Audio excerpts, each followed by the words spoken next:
Welcome to the You're Not Crazy podcast, hosted by Jessica Knight, a certified life coach who specializes in healing from narcissistic and emotional abuse. This podcast is intended to help you identify manipulative and abusive behavior, set boundaries with yourself and others, and heal the relationship with yourself so you can learn to love in a healthy way. You can connect with Jessica and find additional resources, content, and coaching at emotionalabusecoach.com.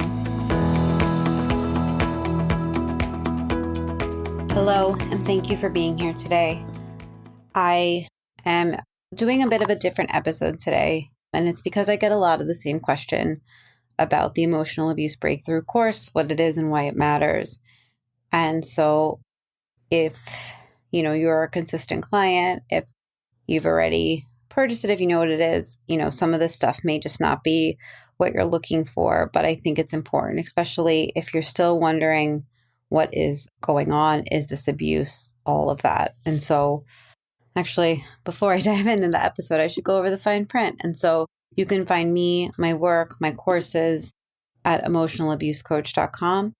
If you are looking for my divorce coaching, it's at high-divorcecoaching.com, on Instagram at emotionalabusecoach.com, and on Substack at Substack, and then you just search for Jessica Knight Coaching. I do one-on-one coaching, and I also do one-off coaching, so if you just are looking for one session and not to be a consistent client, that is available. And so today, like I said, I want to talk through the Emotional Abuse Breakthrough course and what that looks like. And if you have ever wondered, is this abuse? Which is what I did, at the beginning of my journey, as I was like, this feels awful. This looks awful. I feel awful. Nothing I'm doing is working. And then I remember I Googled, my boyfriend blames his anger on me. And the first link that popped up was the domestic violence hotline. And I remember that moment actually of just really sitting back and just being like, oh. Because at that time, many years ago, I thought I was actually Googling it looking for an answer. I typed in, my boyfriend blames his anger on me, thinking I'm going to get resources on what to do to make this stop. And that's not what I got, right? I got a journey into abuse, which is, for me, especially at that time, I was like, well, I have always, I grew up in emotional and physical abuse, actually. So I thought, in a way, I understood it, but I didn't understand it when it was happening to me, which was frightening. But I knew I didn't feel okay. And that is what I needed to start a journey down these things of not feeling okay. And then I proceeded to make a bunch of mistakes, such as telling that person that he's emotionally abusive. That didn't work, obviously.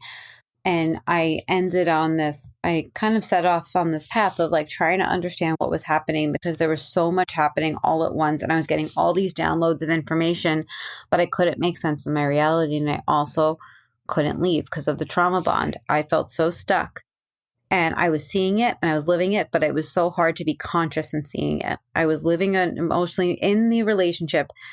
And so when I designed this course, I really wanted to focus on, what can you do if you've identified emotional abuse?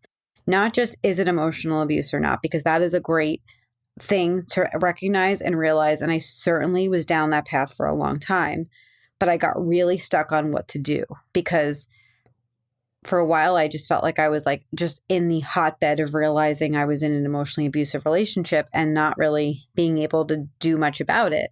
And I was spending a lot of time on Reddit and reading various Reddit feeds and typing things in and getting answers and validation, and then was seeing myself in so many other people's stories, but it still wasn't answering. So what do we do? What do you do? And so when I created this course, that's what I was thinking of. I was thinking about that version of me that once existed and didn't understand what I was experiencing, needed validation, needed to understand the basics of a trauma bond, because I wasn't ready to fully get it, what it meant. Because you hear trauma bond and a lot of us think it means shared trauma. It's trauma bond. It's different. It's not shared trauma. It's a betrayal bond. And so that's the background. That's what led to this. And I wanted a course that gave you clarity and validation and a few steps forward. That's what is in my emotional abuse breakthrough course.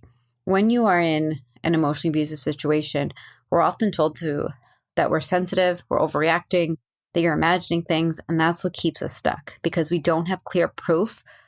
And we wonder if we could be sure. We can feel this way. Other people can describe their stories and we feel the same way.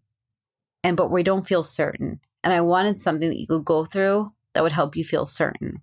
The thing I went through in this process, it took some time and I went through a lot of things, but one of the amazing tools that helped me was Paul Colaianni's M.E.A.N workbook, M.E.A.N. There's a link in the show notes. So if you are interested in that, you can go find it. There are I think it's 200 examples of emotionally abusive behavior. And then he gives you a rating at the end. And I remember out of 200, I had 167, which is like highly abusive. That was the validation at the time I needed. I didn't know what to do about it. It was the validation at the time that I needed that. All right. And I'm sure when I was going through that list, I was going through it and being like, oh, he does this sometimes. Oh, this isn't all the time, and then you get to the end, you count it up and you're like, oh my God. I remember I did it twice because I didn't believe the number. And the second time I did it, when I was really being honest with myself, I wasn't going down the list of like, well, he does this, but not this, or like, oh, but sometimes I do that. It's like, no, just like, what behaviors am I seeing from this partner? Like, let's take my shit and put it aside. If I want to go through this later and identify all the shit I do, I can do that. But that's not what this is about, right? That's what emotional abuse does to us. It makes us want to question how we're causing the issues in anything, like in the relationship, when a lot of times it's self-defense, not reactive abuse, self-defense, right?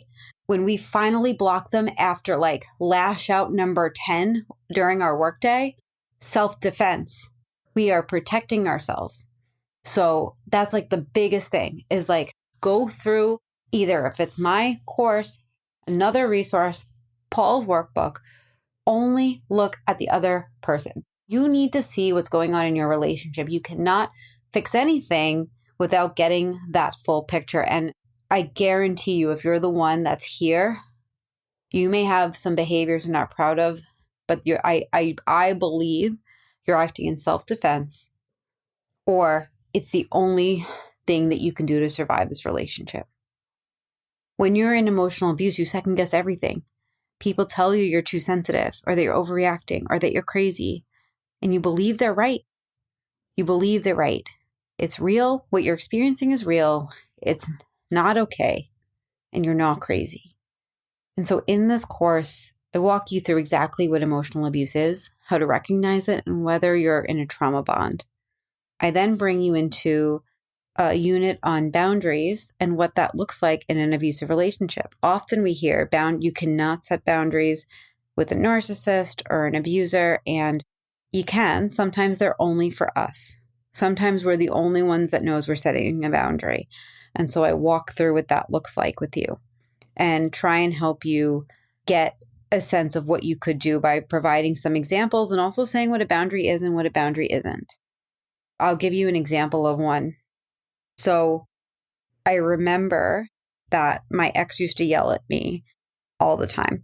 This is an ex from years and years ago, but he used to yell and like he would get mad quickly, very mad. Like my daughter is in elementary school. And so like when she was in kindergarten, they gave out this thing about like green zone is like when you're calm and happy, and red zone is like madness, and orange and yellow are in between. And then she created blue zone, which is sad.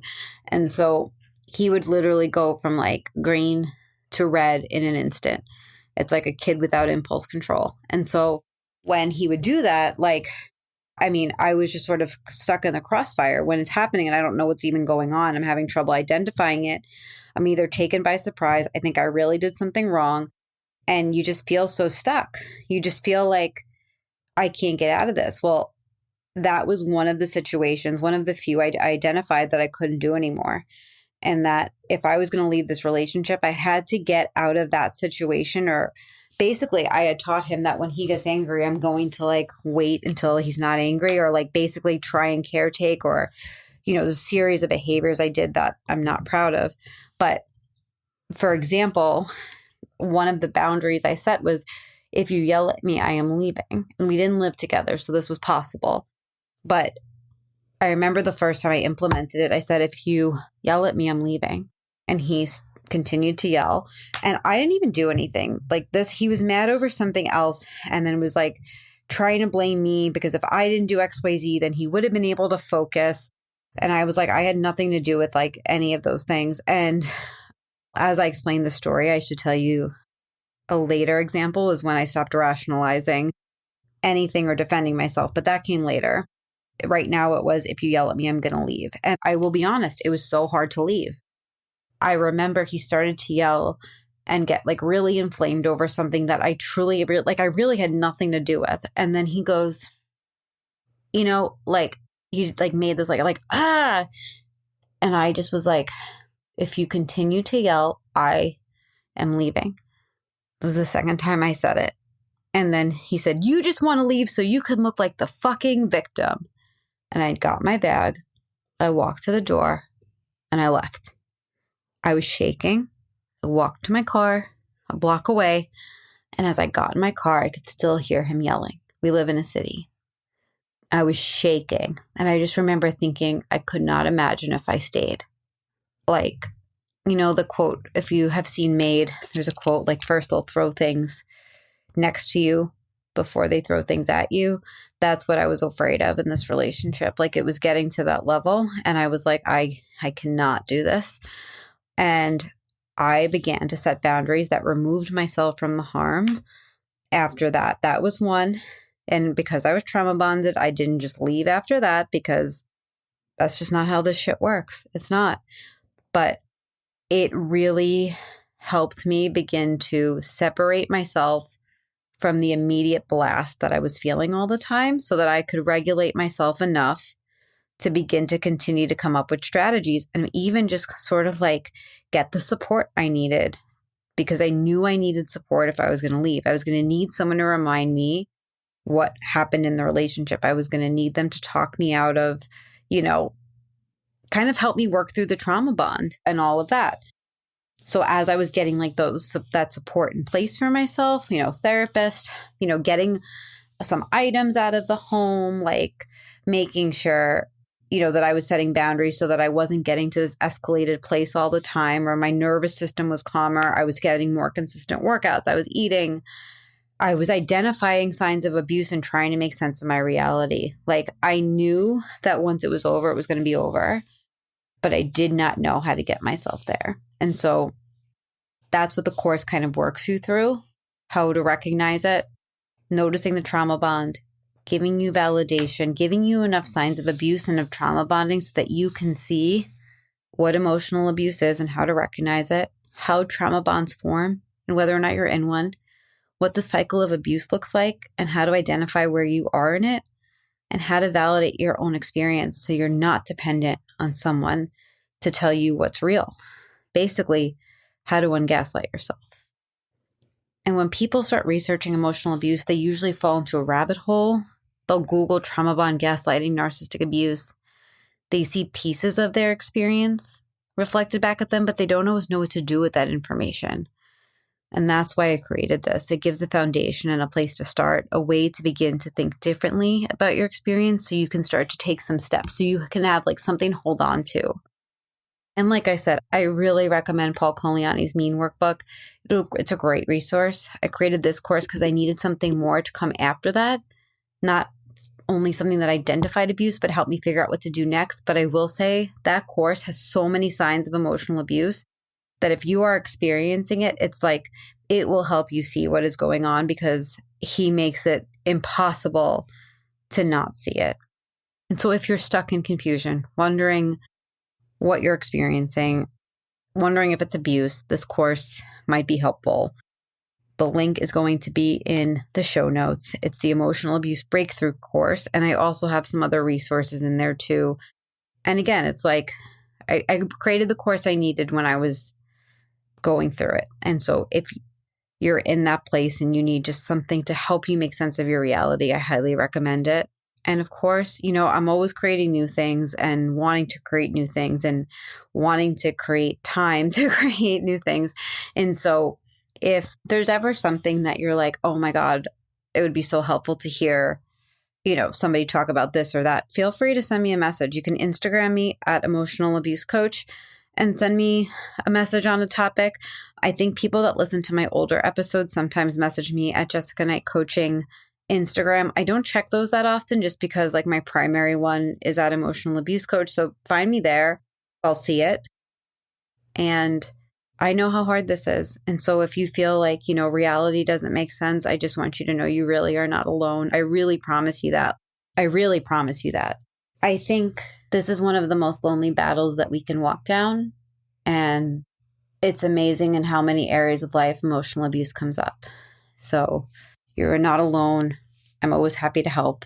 You can find me at Emotional Abuse Coach on Instagram, emotionalabusecoach.com, and on Substack if you search Jessica Knight Coaching, where I talk a lot about this and a lot of various topics. Thank you so much for listening, and I hopefully will talk to you soon.